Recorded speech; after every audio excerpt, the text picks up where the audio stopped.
Good morning students.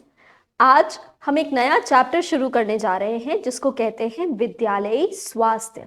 और उसमें हम पढ़ेंगे बच्चों के विकास में जो जो क्रियाएं होती हैं।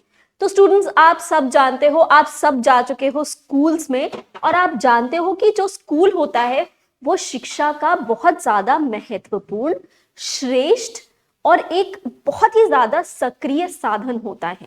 तो जब हम स्कूल जाते हैं, वहां से हमारी प्राथमिक शिक्षा प्राप्त होती है।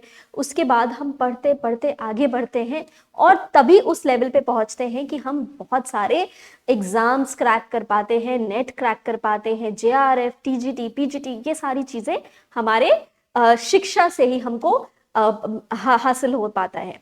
तो बालक के व्यक्तित्व विकास में स्कूल एक बहुत ही महत्वपूर्ण भूमिका निभाता है, क्योंकि जब नर्सरी या पहली कक्षा में बालक होता है तो वो पहली बार जब एडमिशन लेता है, जब वो प्रवेश करता है, तो उसमें स्कूल से पहले की बहुत सारी अभिवृत्तियां और व्यवहार होते हैं। जैसे कि जो उसके अंदर उसको एक डर लगा रहता है कि वो जहां जा रहा है, वो कहाँ जा रहा है, वहां का वातावरण कैसा होगा। उसमें उसने क्योंकि अभी तक जो है वो स्कूल शिक्षा नहीं देखी होती है, उसने एक पारिवारिक वातावरण देखा होता है और वो पारिवारिक वातावरण में विकसित हुआ होता है। लेकिन परिवार में बालक को जितनी सुरक्षा मिलती है, उतनी सुरक्षा उस बालक को स्कूल में या विद्यालय में प्राप्त नहीं होती है। तो उसको एक भय लगता है। शुरुआत में जब बच्चा स्कूल जाता है तो आपने देखा होगा बहुत रोते हैं बच्चे। क्यों? क्योंकि उसका एक जो उसने अपने इर्द गिर्द एक जो एटमॉस्फेयर, एक जो इन्वायरमेंट बनाया हुआ है, जो वातावरण बनाया हुआ है, उससे उसको बाहर निकाल के एक बाहरी वातावरण में डाला जा रहा है। तो उस बच्चे को उसके अंदर एक डर होता है, उसको उतनी सुरक्षा वहां नहीं लगती है। तो स्कूल बालक के लिए बिल्कुल एक नई परिस्थिति होती है, जिसमें धीरे धीरे वह अधिगम और उपलब्धियों को प्राप्त करना सीखता है। पहले पोयम सीखता है, गाना धीरे धीरे गवाते हैं, ABCD सिखाते हैं, बहुत सारी चीजें धीरे धीरे करके वो सीखता है। स्कूल के क्रियाकलाप और घर की अपेक्षा जो है वो पूरी तरह से वो अलग होते हैं, बिल्कुल ही अलग होते हैं। घर का काम, स्कूल के काम, स्कूल में जिस तरह से खाना पीना, उठना बैठना होता है, पढ़ना लिखना होता है, वैसे घर पे नहीं होता है। स्कूल में आकर बालक को न केवल स्कूल के वातावरण के साथ समायोजन करना पड़ता है, बल्कि उसे अपने सहपाठियों और गुरुजनों के साथ भी समायोजन करना सीखना पड़ता है ना। कि घर में तो चलो वो लड़ाई करके बैठ जाता है, लेकिन स्कूल में अगर वो सिर्फ लड़ाई करता रहेगा तो कितनी दिक्कत होगी उसको। अपने साथ में बच्चों के साथ उठना बैठना वो सीखता है, अपनी टीचर्स का कहना मानना सीखता है। तो बालक के लिए स्कूल का पहला दिन एक सुखद घटना भी हो सकती है और एक गंभीर संवेगात्मक संकट भी हो सकता है। वो बालक के ऊपर निर्भर करता है। नर्सरी स्कूल में जाने वाले बालकों की आयु में थोड़ा बहुत अंतर होता है। ज्यादातर देखा जाए तो आयु का ये अंतर माता पिता की अभिवृत्तियों के कारण होता है। कुछ माता पिता यह सोचते हैं कि उनका बच्चा अभी बहुत छोटा है और स्कूल जाने के लायक नहीं है, तो वो देर में उसको स्कूल में एडमिशन करवाते हैं। और कुछ लोग ये सोचते हैं कि उनका बच्चा जो है वो अपरिपक्व है, उसमें मैच्योरिटी नहीं आई है, तो उसको अभी घर में रहना चाहिए।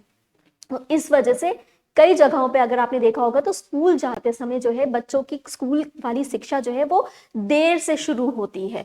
स्पेशली अगर हम रूरल एरियाज की बात करें तो वहां पर जो बच्चों की स्कूली शिक्षा होती है वो देर से शुरू होती है, क्योंकि माता पिता को लगता है कि अभी बच्चा छोटा है, अभी परिपक्व नहीं है, अभी मैच्योर नहीं है, अभी कैसे चला जाएगा स्कूल। और बच्चा भी उस वातावरण में तब अच्छे से समायोजित हो जाता है कि उसको भी बाहर निकलने का मन नहीं करता है। नर्सरी स्कूल के बच्चों पर किए गए अध्ययन, जो जितनी भी रिसर्चेस हुई हैं, उसमें यह स्पष्ट हुआ है कि नर्सरी स्कूल के वह बच्चे जिनके माता पिता का समायोजन अच्छा होता है, उन बच्चों के दोस्त जल्दी बन जाते हैं। ये बच्चे स्कूल के कार्यों में भी अन्य असमायोजित बच्चों की अपेक्षा अधिक अच्छा करते हैं, अच्छे होते हैं। और अच्छे रिजल्ट्स भी लाते हैं। एक अध्ययन में ये भी देखा गया है कि नर्सरी स्कूल के वह बच्चे जिनके परिवार का वातावरण प्रजातांत्रिक प्रकार का होता है, तो वो अन्य बच्चों की अपेक्षा अधिक क्रियाशील और बहिर्मुखी व्यक्तित्व वाले होते हैं। इन बच्चों में कुछ और विशेषताएं भी होती हैं, जैसे कि ये मित्रवत होते हैं, लोगों से साथ में मतलब बाकियों बच्चों के साथ जो है फ्रेंडशिप बना के रखते हैं। ठीक है, इन बच्चों में कुछ और विशेषताएं भी देखी जाती है, जैसे कि ये बाकी बच्चों के लोकप्रिय बन जाते हैं और मौलिकता और निर्माणशीलता के गुण अधिक होते हैं। मतलब इनका एक पॉजिटिव कैरेक्टर होता है, एक जिसको कहते हैं ना, एक बच्चे होते हैं जो कि नेगेटिव वाले होते हैं और एक बच्चे होते हैं जो कि जोर जोर की चीजें बनाते हैं, लोगों से मित्रता रखते हैं, लोगों में लोकप्रिय होते हैं। ये बच्चे ये वो वाले हो जाते हैं। तो ये निर्माणशीलता के गुण अधिक मात्रा में इनमें होते हैं। इनमें बौद्धिक जिज्ञासा भी अन्य बच्चों की अपेक्षा अधिक मात्रा में होती है।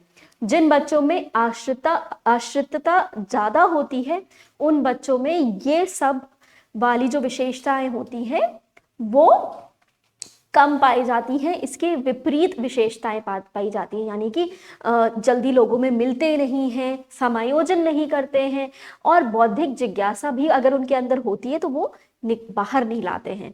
तो नर्सरी स्कूल में अनेक बच्चों में रोने चिल्लाने संबंधी व्यवहारों भी देखे जाते हैं। आपने देखा होगा कि जब नया नया बच्चा एडमिशन लेते हैं तो आपको एक अजीब सा कोलाहल सा दिखता है नर्सरी स्कूल्स में कि रूम्स में कि जो है सारे बच्चे रो रहे, एक बच्चे को देख के दूसरा रोने लगता है, दूसरे को देख के तीसरा रोने लगता है, सब डरे सहमे होते हैं। तो इस प्रकार के व्यवहार ज्यादातर उन बच्चों में पाए जाते हैं जिनकी पारिवारिक ट्रेनिंग जो है वो सही ढंग से नहीं होती है।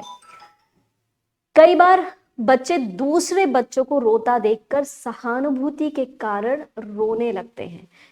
कई बार जो है एक बच्चा रो रहा है, उसको देखते है दूसरा बच्चा और सोचता है कि मतलब उसको लगता है बेचारा रो रहा है तो वो भी रोने लगता है, तो सहानुभूति के कारण वो भी रोने लग जाते हैं।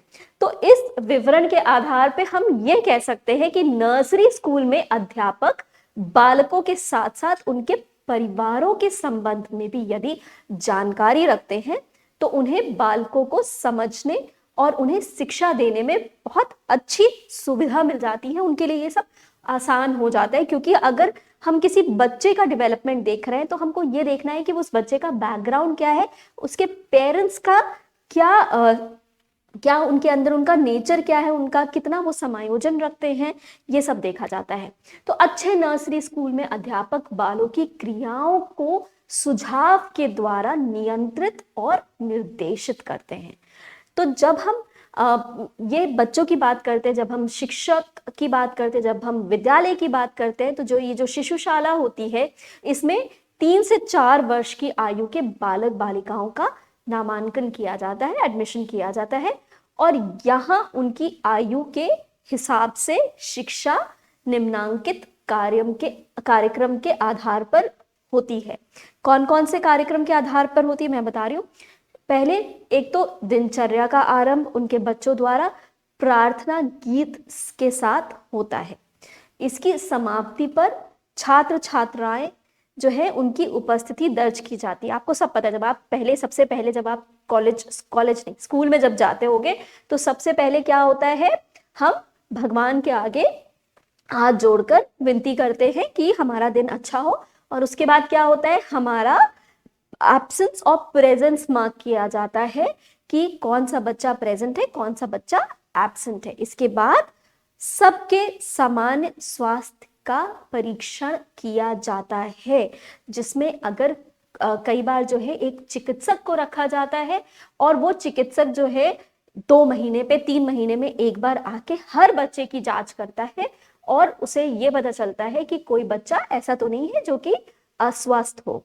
फिर उसके बाद शेष स्वस्थ छात्र जो होते हैं या छात्राएं जो होती हैं उनको उनमें से जो है 10-10 छात्र छात्राओं के समूह में उनको विभक्त किया जाता है। हर समूह के साथ 2 शिक्षिकाएं या 1 शिक्षक या 1 शिक्षिका और 1 शिक्षक रहते हैं और वो क्या करते हैं, ये जो ग्रुप होता है उसको मैदान में ले जाकर कुछ टाइम तक अपने शिक्षिकाओं के अनुरूप उन्हें खेल खिलाते हैं। जैसे कि अगर छोटा बच्चा है तो उसको कुछ भी छोटा सा एक गोले में बिठा दिया और उसको बॉल दे दी और कैच कैच कैच खिलवा दिया। तो ये क्या होता है, बच्चे के मोटर डेवलपमेंट्स इससे शुरू होते हैं। जब आप छोटे बच्चे की बात कर रहे हैं तो मैदान में ले जाकर शिक्षक शिक्षिकाएं क्या करती हैं, अपने हिसाब से खेल खिलवाते हैं। उनकी आयु, उनकी क्षमता के हिसाब से उनके लिए खेलों का चयन किया जाता है।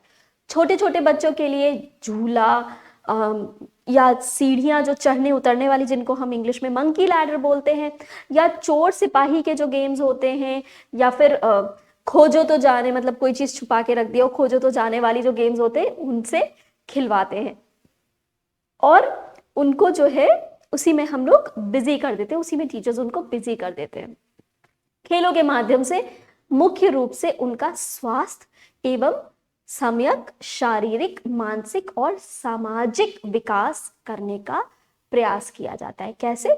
जब बच्चा खेलता है तो उसका शारीरिक विकास होता है, वरना हो सकता है कि घर में वो सिर्फ मोबाइल लेके घूम रहा हो, बैठा हो, या टीवी ही देख रहा हो, कार्टून ही देख रहा है। स्कूल में तो उसको अपने गुरुजी का कहना मानना होता है, और वो खेलता है तो उसका शारीरिक विकास होता है। मानसिक विकास होता है, जब उसको पता है कि बॉल आ रही है, उसको पकड़ना है या कुछ उसको ढूंढना है, तो उसका दिमाग वो चलाता है, तो उसका मानसिक विकास होता है। और सामाजिक, जब वो अन्य 4 बच्चों के साथ, बाकी की शिक्षक शिक्षिकाओं के साथ जब वो बैठता है तो उसका सामाजिक विकास भी होता है। उसके बाद क्या होता है, कार्यक्रम के बाद सभी छात्र छात्राएं अपने अपने वर्गों में लौट आते हैं, जिसमें 10-20 मिनट की टाइम दिया जाता है, जिसमें विश्राम करते हैं। बच्चों को अगर टॉयलेट जाना है या कुछ भी हाथ मुंह धोना है तो वो धोकर वापस आ जाते हैं, और फिर उनको जो है फिर वो अपने अपने कक्षाओं में चले जाते हैं।